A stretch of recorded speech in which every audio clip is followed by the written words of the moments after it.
ಈಗ ಈ ಸಮಸ್ಯೆ ಮೊದಲೆಲ್ಲ ಕತೆ ಹೇಳ್ತಾ ಇದ್ವಿ, ಒಂದೂರಲ್ಲಿ ಒಬ್ಬ ರಾಜ ಇದ್ದಂತೆ, ಹಿಂಗಾಯ್ತಂತೆ, ಆಮೇಲೆ ಯುದ್ಧ ಎಲ್ಲ ಆಯಿತು, ಆಮೇಲೆ ಸುಖವಾಗಿದ್ರಂತೆ ಅಂತ. ಇಲ್ಲ, ಸುಖವಾಗಿರಲ್ಲ, ಅಲ್ಲಿಂದ ಶುರುವಾಗುತ್ತೆ. ಹಾಗೆ ಇಲ್ಲಿ ಇವರು ಏನು ನಕ್ಸಲೀಯರು ಬಂದಿದ್ದಾರೆ, ಈಗ ಕತೆ ಶುರುವಾಗುತ್ತೆ. ಈಗ ಅವ್ರ ಮುಂದೆ ದೊಡ್ಡ ನ್ಯಾಯಾಂಗ ಅದಕ್ಕೆ ಸಹಕರಿಸಬೇಕು, ಸರ್ಕಾರ ಸಹಕರಿಸಬೇಕು, ಜನಗಳು ಸಹಕರಿಸಬೇಕು, ಹೀಗೆಲ್ಲ ಇದೆ. ಅದು ಹಾಗೆ ಆಗಬೇಕು ಅಂತ ನಮ್ಮ ಹೋರಾಟ ಇದೆ. ಮತ್ತು ಒಂದು ರಾಜ್ಯದ ವಿಷಯ ಅಲ್ಲ ಇದು. ಈಗ ತಮಿಳುನಾಡಿಗೂ ಹೋಗ್ಬೇಕಂತ ಮಾಡಿದ್ದೀವಿ ನಾವು, ಮತ್ತು ಕೇರಳಕ್ಕೂ ಕೂಡ ಒಂದು ಸಾರಿ ಹೋಗಿ ಅಲ್ಲಿ ಮುಖ್ಯಮಂತ್ರಿಗೆ ಸರ್ಕಾರ ಮಾಡುತ್ತೆ, ಪತ್ರವ್ಯವಹಾರ ಮಾಡುತ್ತೆ, ಎಲ್ಲ ಮಾಡುತ್ತೆ. ಆದರೂ ಕೂಡ ನಮ್ಮದು ಒಂದು ರಿಕ್ವೆಸ್ಟ್ ಅವರಿಗೆ ಇದು ಮಾಡಬೇಕಾಗಿದೆ ಅವ್ರ ಪರವಾಗಿ. ಅಂದರೆ ಈ ಕರ್ನಾಟಕ ಸರ್ಕಾರಕ್ಕೆ ಸ್ವಲ್ಪ ಇದು ಹೊರೆ ಕಡಿಮೆ ಆಗುತ್ತೆ. ಈಗ 6 ಜನದಲ್ಲಿ 2 ಹೋದರೆ ಇನ್ನು 4 ಜನದ ಸಮಸ್ಯೆ ಅದು ಬಗೆಹರಿಸಬೇಕಾಗತ್ತೆ. ಇನ್ನು ಈಗ ಈ ಮುಖ್ಯವಾಹಿನಿಗೆ ಬಂದಿರುವಂಥ ಜನಗಳ ಬೇಡಿಕೆ ಈಡೇರಿಸಲೇಬೇಕು ಅಂತ ಮುಖ್ಯಮಂತ್ರಿಗಳಿಗಿದೆ. ಆದರೆ ಇದೇ ಮುಖ್ಯಮಂತ್ರಿ ಕೊನೆ ತನಕ ಇರಬೇಕಾಗ್ತದೆ, ಇದೇ ಸರ್ಕಾರ ಕೊನೆ ತನಕ ಇರಬೇಕಾಗತ್ತೆ. ಒಂದು ವೇಳೆ ನಡುವೆ ಏನಾದರೂ ವ್ಯತ್ಯಾಸ ಆದರೆ ಇವೆಲ್ಲವೂ ಕೂಡ ಬಹಳ ಬದಲಾವಣೆ ಆಗಿಬಿಡುತ್ತೆ. ನಾವು ಅಂದ್ಕೊಂಡಂಗೆ ಆಗೋದಿಲ್ಲ. ಯಾಕೆಂದರೆ ತುಂಬ ಸಮಾಜವಾದಿ ಚಿಂತಕರು ಮತ್ತು ಅತ್ಯಂತ ಮಾನವೀಯತೆ ಇರುವಂಥ ಜನಗಳು ಮಾತ್ರ ಈ ಥರದ ಒಂದು ಇದಕ್ಕೆ ಅವಕಾಶ ಮಾಡಿಕೊಡ್ತಾರೆ. ಮುಖ್ಯಮಂತ್ರಿ ಭಾಳ ಚೆನ್ನಾಗಿ ಹೇಳ್ತಾ ಇದ್ರು, ನಂಗೆ ಭಾಳ ಆಶ್ಚರ್ಯ ಆಯಿತು. ನೋಡಿ, ನಿಮ್ಮ ಹೋರಾಟ ಅಂದರೆ ಅವರು ಯಾವುದೋ ಮೊದಲಿನ ಶಸ್ತ್ರಾಸ್ತ್ರ ಹಿಡಿದು ಹೋರಾಟ ಅಲ್ಲ, ಬೇರೆ ನಾವುಗಳು ಮಾಡ್ತಿದ್ದೀವಲ್ಲ ಈಗ ಇಲ್ಲಿ, ಅಂಥ ಹೋರಾಟಗಳು. ಅಂದರೆ ಇನ್ನೊಬ್ಬರಿಗಾಗಿ ದುಡಿಯುವಂಥ ಮನಸ್ಸಿದೆ ನಮಗೆ. ನಾವು ಎಷ್ಟೇ ಕೂಲಿ ನಾಲಿ ಮಾಡಿ ಊಟ ಮಾಡಿದರೂ ಕೂಡ ನಾವು ಕಷ್ಟದಲ್ಲಿರುವಂಥವರಿಗಾಗಿ ಹೋರಾಟ ಮಾಡ್ತೀವಿ ಅನ್ನೋ ಮಾತು ಅದು ಅರ್ಥ ಬರುತ್ತೆ. ಅದಕ್ಕೆ ಮುಖ್ಯಮಂತ್ರಿ ಹೇಳಿದರು, ನೀವು ಮಾಡಿ, ಹೋರಾಟ ಮಾಡೋದು ನಮ್ಮ ಸಂವಿಧಾನದಲ್ಲೇ ಇದೆ, ಆದ್ದರಿಂದ ಹೋರಾಟ ಮಾಡಿ ನ್ಯಾಯ ಪಡೀರಿ. ಆದರೆ ಶಸ್ತ್ರಗಳನ್ನು ಹಿಡಿದು ನೀವೇನಾದರೂ ಹಿಂಸೆ ಮಾಡಿದರೆ ಅದನ್ನು ನಮ್ಮ ಸರ್ಕಾರ ಸಹಿಸೋದಿಲ್ಲ ಅನ್ನೋ ಮಾತನ್ನು ಹೇಳಿದರು. ಆದ್ದರಿಂದ ಈ ಸರ್ಕಾರ ಇರಬೇಕು ಕೊನೆ ತನಕ, ಮತ್ತು ಆ ಜನಗಳ ಸಮಸ್ಯೆನ ಏನು ಮಾನವೀಯ ದೃಷ್ಟಿಯಿಂದ ಅರ್ಥ ಮಾಡ್ಕೊಂಡಿದ್ದಾರೆ ಆ ರೀತಿಯ ಆಲೋಚನೆ ಇರುವಂಥ ಮುಖ್ಯಮಂತ್ರಿಗಳು ಇರೋದ್ರಿಂದ ಈಗ ಸಾಧ್ಯ ಇದೆ ಅಂತ ನಾವು ಭಾವಿಸಿದ್ದೀವಿ. ಒಂದೊಂದು ಕೇಸುಗಳಿದ್ರೇ ಎಷ್ಟೋ ದಿನ ಒಳಗೆ ಹಾಕ್ತಾರೆ, ಅಂಥದ್ರಲ್ಲಿ 70-80 ಈ ಥರ ಎಲ್ಲ ಇರೋದ್ರಿಂದ ಅವುಗಳ ಸ್ವರೂಪ ಏನು, ಅವ್ರು ಯಾವ ಉದ್ದೇಶದಿಂದ ಅಲ್ಲಿ ಆ ಒಂದು ಅಪರಾಧ ಅವ್ರ ಮೇಲೆ ಕೇಸ್ ಹಾಕಿದ್ದಾರೆ, ಅವರು ಸ್ವಾರ್ಥಕ್ಕೆ ಮಾಡ್ಕೊಂಡ್ರ ಅಥವಾ ಇನ್ನೊಬ್ರಿಗೋಸ್ಕರ ಏನಾರ ಮಾಡಿದರೆ. ಈ ಸ್ವಾತಂತ್ರ್ಯ ಹೋರಾಟದಲ್ಲಿ ಎಲ್ರಿಗೂ ಕೂಡ ಯಾರು ಸ್ವಾತಂತ್ರ್ಯ ಸಂಗ್ರಾಮದಲ್ಲಿ ಪಾಲ್ಗೊಂಡಂಥವ್ರಿಗೆ ಬಹಳ ಗೌರವ ಇದೆ. ಯಾಕೆಂದರೆ ಅವರು ಸ್ವಾರ್ಥಕ್ಕೆ ಮಾಡಲಿಲ್ಲ, ಈ ದೇಶಕ್ಕಾಗಿ ಮಾಡಿರು. ಹಾಗೆ ಇವರು ಏನಾದರೂ ಒಂದು ಇನ್ನೊಬ್ರಿಗೆ ಒಳ್ಳೇದು ಮಾಡೋದಕ್ಕೋಸ್ಕರ ಮಾಡಿದ್ದಾರೆ ಅಂದರೆ ಖಂಡಿತವಾಗಿ ಇವರಿಗೆ ಬಹಳ ಬೇಗ ಬಿಡುಗಡೆ ಸಿಗುತ್ತೆ. ನಾನು ಅಂದ್ಕೊಂಡಿದ್ದೀನಿ, ಮಾವೋವಾದಿಗಳು ಯಾವತ್ತೂ ಕೂಡ ತುಂಬ ಶಿಸ್ತಿನವರು. ಈ ಮಾವೋ ತತ್ವವನ್ನು ಇವರು ಶಿಸ್ತನ್ನು ಜೀವನದಲ್ಲಿ ಅಳವಡಿಸ್ಕೊಂಡಂಥವ್ರು. ಆದ್ದರಿಂದ ಇವರು ಬೇರೆಯವರಿಗಾಗಿಯೇ ಮಾಡಿದ್ದಾರೆ, ಇವರಿಗೋಸ್ಕರ ಖಂಡಿತ ಅಲ್ಲ ಅನ್ನೋದನ್ನು ನಾವಿಲ್ಲಿ ಊಹಿಸ್ಬೋದು. ಅದಕ್ಕೆ ಇವ್ರಿಗೆ ನ್ಯಾಯ ಸಿಗುತ್ತೆ ಅನ್ನೋ ಧೈರ್ಯ ನಮಗಿದೆ. ಇವರು ಈಗಲೂ ಕೂಡ ನಾವು ಹೋರಾಟ ಮಾಡ್ತೀವಿ ಅನ್ನೋದು ಯಾವುದಕ್ಕೆ ಅಂದರೆ, ಬಡ ಜನರಿಗೆ, ಆದಿವಾಸಿಗಳಿಗೆ, ದಲಿತರಿಗೆ, ಇಂಥವ್ರಿಗೆಲ್ಲ ಏನೇನು ಅನ್ಯಾಯ ಆಗ್ತಿದೆ ಅದಕ್ಕೋಸ್ಕರ ನಾವು ಮಾಡ್ತೀವಿ ಅನ್ನೋದಿದೆ. ನೋಡಿ, ಅವರಿಗೆ ಊಟಕ್ಕಿಲ್ಲ ಆದರೂ ಕೂಡ ಅವ್ರು ಹಸ್ತಿದ್ರು ಕೂಡ ಇನ್ನೊಬ್ರಿಗೋಸ್ಕರ ಮಾಡುವಂಥದ್ದು ಇದೆಯಲ್ಲ, ಇದು ನಕ್ಸಲಿಸಮ್ ಅನ್ನುವಂಥದ್ದು ಮಾನವೀಯತೆಯ ಮತ್ತೊಂದು ಮುಖ ಅಂತ ನಾವು ಭಾವಿಸ್ಬೇಕಾಗ್ತದೆ. ನಾವೆಲ್ಲ ನಮ್ಮ ಸ್ವಾರ್ಥಕ್ಕೆ ಮಾಡ್ತೀವಿ. ಆದರೆ ಭಾಳ ಜನ ಅವ್ರೇನ್ರಿ ಕೈಲಿ ಕತ್ತಿ ಹಿಡಿತಾರೆ, ಬಂದೂಕು ಹಿಡಿತಾರೆ ಅಂತ ಅನಿವಾರ್ಯವಾಗಿ ಹಿಡಿದಿದ್ದವರು. ಅದಕ್ಕೇ ಮತ್ತೀಗ ಅದನ್ನು ತ್ಯಾಗ ಮಾಡಿ ಈಗ ನಾವು ಮಾನವೀಯ ದೃಷ್ಟಿಯಿಂದ ಇದು ಮಾಡ್ತೀವಿ ಅನ್ನೋ ಮಾತು ಹೇಳಿದ್ದಾರೆ. ಆದ್ದರಿಂದ ಈಗ ಮುಖ್ಯಮಂತ್ರಿಗಳಿಗೆ ಮತ್ತು ಸರ್ಕಾರಕ್ಕೆ ನಾವು ಹೇಳೋದಿಷ್ಟೇ, ಅವರನ್ನು ಕಾಡಿನಿಂದ ಜೈಲಿಗೆ ತಂದು ಹಾಕಿದ್ದ ಪಾಪಕ್ಕೆ ನಮ್ಮನ್ನು ಗುರಿ ಮಾಡಬೇಡಿ. ನಾವೆಲ್ಲ ಸೇರಿ ಏನು ಹೇಳಿದ್ರು ನಮ್ಮ ಶ್ರೀಧರ್, ಈ ಒಂದು ಪಾಪ ಕಾರ್ಯವನ್ನು ನಾವು ಮಾಡಿದ್ವಿ ಅಂತ ಆಗ್ಬಿಡುತ್ತೆ. ಒಂದು ವೇಳೆ ಅವ್ರು ಮುಂದೆ ಬರಲಿಲ್ಲ ಅಂದರೆ, ಜೈಲಲ್ಲೇ ಇದ್ದರೆ ಏನು ಪ್ರಯೋಜನ ಆಗಲ್ಲ. ಆದ್ದರಿಂದ ಆ ಕಾರ್ಯವನ್ನು ಸರ್ಕಾರನೂ ಆ ಪಾಪ ಕಾರ್ಯ ಕೈ ಹಾಕಬಾರ್ದು, ಸಾರ್ವಜನಿಕರು ಕೂಡ ಹಾಕಬಾರ್ದು, ಯಾರ ಮೇಲೂ ಬರಬಾರ್ದು. ಅವರು ಅದನ್ನು ಬಗೆಹರಿಸಲೇಬೇಕು. ಅವರು ನಾಡಿಗೆ ಬರಬೇಕು, ನಾಡಿಗೆ ಬಂದು ಒಂದು ವಾಹಿನಿಯಲ್ಲಿ ಬೆರೆತು ಅವ್ರ ಜೀವನ ಮಾಡಬೇಕು. ಅಂಥದ್ದು ಆದರೆ ಮಾತ್ರ ಇದೆಲ್ಲ ಕೂಡ ಸಾರ್ಥಕ ಆಗುತ್ತೆ. ಇದನ್ನು ಬಹುಶಃ ಈ ಸರ್ಕಾರ ಮಾಡುತ್ತೆ ಅನ್ನುವಂಥ ಮಾತನ್ನು ಹೇಳಿ, ಮುಖ್ಯವಾಹಿನಿಗೆ ತರುವಂಥ ಕಾರ್ಯ ಆದಷ್ಟು ಬೇಗ ಮಾಡಬೇಕು. ಅವರು ಒಪ್ಪಿಸಿದ್ದಾರೆ, ಪ್ರಿನ್ಸಿಪಾಲ್ ಸೆಕ್ರೆಟರಿಗೆ ಒಪ್ಪಿಸಿದ್ದಾರೆ, ನೀವು ವಾರ ಮೀಟಿಂಗ್ ಮಾಡಿ ಇದನ್ನು ಮುಂದುವರಿಸಿ ಅಂತ. ಇದು ನಮಗೆ ಬಹಳ ಆಶಾದಾಯಕವಾಗಿ ಕಾಣಿಸ್ತಾ ಇರುವಂಥದ್ದು. ಏನಂದರೆ, ಇದು ಬರೀ ಮುಖ್ಯಮಂತ್ರಿಗಳು ನಾನು ಯಾವಾಗೋ ಒಂದು ಸಾರಿ ಮೀಟಿಂಗ್ ಮಾಡಿ ಮತ್ತೆ ಮರೆತು ಬಿಡ್ತೀನಿ ಅನ್ನುವಂಥದ್ದಿಲ್ಲ. ಅದನ್ನು ಒಪ್ಪಿಸಿದ್ದಾರೆ. ಈಗೆಲ್ಲ ಈ ಟೀಮೆಲ್ಲ ಹೋಗಿ ಆಗಾಗ ಮಾತಾಡಿ ಯಾವ್ಯಾವ ಹಂತಕ್ಕೆ ಬರುತ್ತೆ ಆ ಹಂತದಿಂದ ಮುಂದೆ ಹೇಗೆ ಹೋಗಬೇಕು ಮುಂದೆ ಸ್ಟೆಪ್ ಹೇಗಿಡಬೇಕು ಅನ್ನುವಂಥದ್ದೆಲ್ಲ ಚರ್ಚೆ ಆಗುತ್ತೆ. ಇದಕ್ಕೆ ಪತ್ರಕರ್ತರು ಕೂಡ ತುಂಬ ಸಹಕರಿಸಿದ್ದಾರೆ. ಮೊನ್ನೆ ಹೋಮ್ ಮಿನಿಸ್ಟ್ರು ಒಂದು ಮಾತು ಹೇಳಿದ್ರು ನಿಮಗೆ, ನೀವು ಇಷ್ಟು ಗದ್ದಲ ಮಾಡ್ತೀರಿ ಅಂತ ನಾನು ಇವತ್ತೇ ನೋಡಿದ್ದು ಅಂತ ತಮಾಷೆಯಾಗಿ ಹೇಳಿದ್ರು ಅವರು.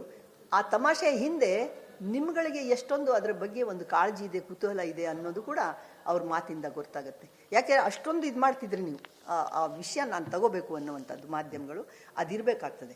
ಅಲ್ಲದೇ ಏನೋ ಒಂದು ಆಯಿತು ಬಿಡಿ, ಏನೋ ಹೇಳ್ತಿದ್ದಾರೆ ಕೇಳಿಸ್ಕೊಂಡು ಹೋದ್ರಾಯ್ತು ಅನ್ನುವಂಥದ್ದು ಇರಲಿಲ್ಲ ನಿಮ್ಮಲ್ಲಿ. ಆದ್ದರಿಂದ ಮಾಧ್ಯಮದ ಬಂಧುಗಳು ಇಷ್ಟೊಂದು ಆಸಕ್ತಿ ತೋರಿಸ್ತಿದ್ದಾರೆ ಅಂದರೆ ಖಂಡಿತವಾಗಿಯೂ ನಿಮ್ಮಲ್ಲಿ ಮಾನವೀಯತೆ ಇದೆ. ಅದು ನಾವೇನು ಬಯಸಿದೀವೋ ಅದು ಸರ್ಕಾರದಲ್ಲೂ ಇದೆ, ತಮ್ಮಲ್ಲೂ ಇದೆ, ಮತ್ತು ಜನ ಕೂಡ ಇದನ್ನು ಸ್ಪಂದಿಸ್ತಾರೆ ಅನ್ನೋದು ಹೇಳಿ ನಾವು ಮತ್ತೆ ಮುಂದಿನ ವಿಷಯವನ್ನು ಮತ್ತೆ ಆಗಾಗ ನಿಮ್ಮ ಮೂಲಕ ನಾವು ಜನಗಳಿಗೆ ತಿಳಿಸೋದಕ್ಕೆ ಪ್ರಯತ್ನ ಮಾಡ್ತೀವಿ. ನಮಸ್ಕಾರ.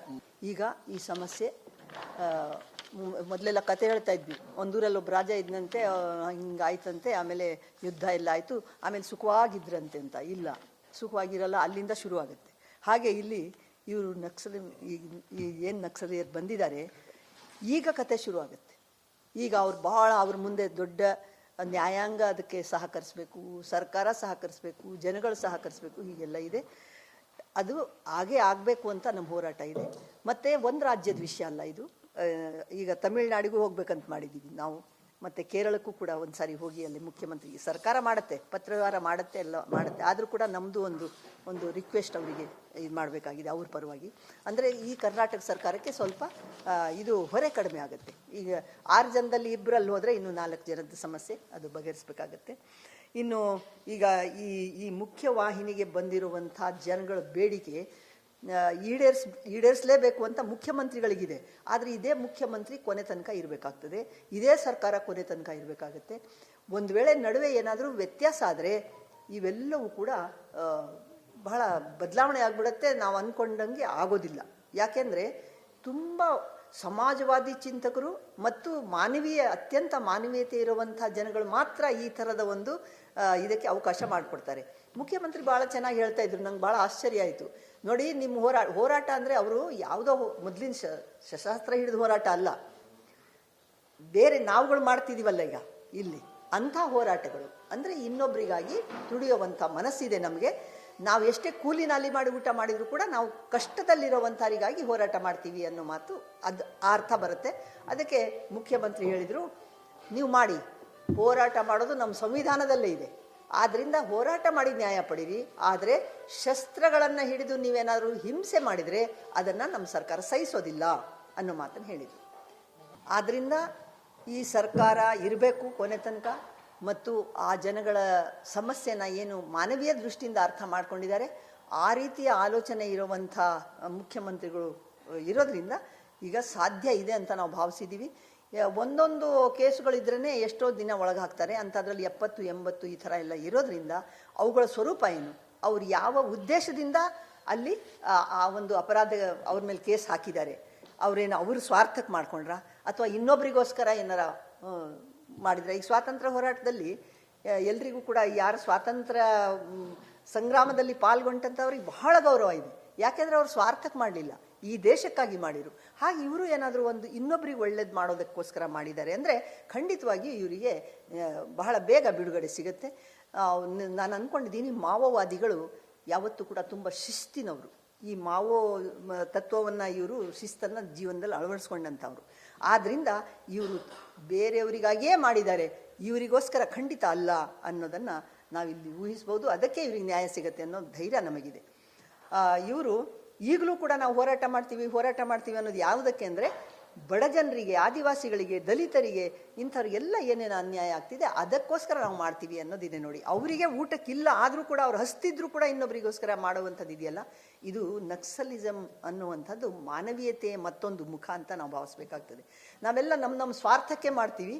ಆದರೆ ಬಹಳ ಜನ ಅವ್ರೇನ್ರಿ ಕೈಲಿ ಕತ್ತಿ ಹಿಡಿತಾರೆ, ಬಂದೂಕ್ ಹಿಡಿತಾರೆ ಅಂತ ಅನಿವಾರ್ಯವಾಗಿ ಹಿಡಿದಿದ್ದವರು. ಅದಕ್ಕೇ ಮತ್ತೀಗ ಅದನ್ನು ತ್ಯಾಗ ಮಾಡಿ ಈಗ ನಾವು ಮಾನವೀಯ ದೃಷ್ಟಿಯಿಂದ ಇದು ಮಾಡ್ತೀವಿ ಅನ್ನೋ ಮಾತು ಹೇಳಿದ್ದಾರೆ. ಆದ್ದರಿಂದ ಈಗ ಮುಖ್ಯಮಂತ್ರಿಗಳಿಗೆ ಮತ್ತು ಸರ್ಕಾರಕ್ಕೆ ನಾವು ಹೇಳೋದಿಷ್ಟೇ, ಅವರನ್ನು ಕಾಡಿನಿಂದ ಜೈಲಿಗೆ ತಂದು ಹಾಕಿದ್ದ ಪಾಪಕ್ಕೆ ನಮ್ಮನ್ನು ಗುರಿ ಮಾಡಬೇಡಿ.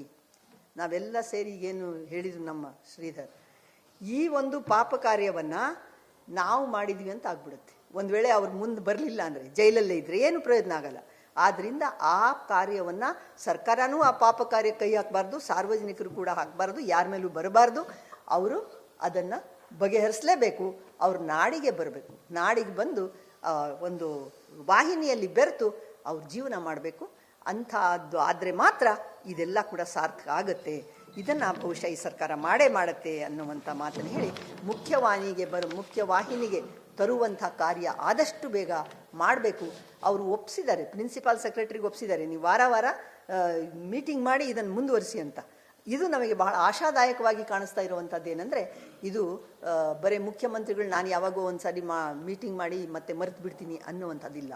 ಅದನ್ನು ಒಪ್ಪಿಸಿದ್ದಾರೆ. ಈಗೆಲ್ಲ ಈ ಟೀಮೆಲ್ಲ ಹೋಗಿ ಆಗಾಗ ಮಾತಾಡಿ ಯಾವ್ಯಾವ ಹಂತಕ್ಕೆ ಬರುತ್ತೆ ಆ ಹಂತದಿಂದ ಮುಂದೆ ಹೇಗೆ ಹೋಗಬೇಕು, ಮುಂದೆ ಸ್ಟೆಪ್ ಹೇಗಿಡಬೇಕು ಅನ್ನುವಂಥದ್ದೆಲ್ಲ ಚರ್ಚೆ ಆಗುತ್ತೆ. ಇದಕ್ಕೆ ಪತ್ರಕರ್ತರು ಕೂಡ ತುಂಬ ಸಹಕರಿಸಿದ್ದಾರೆ.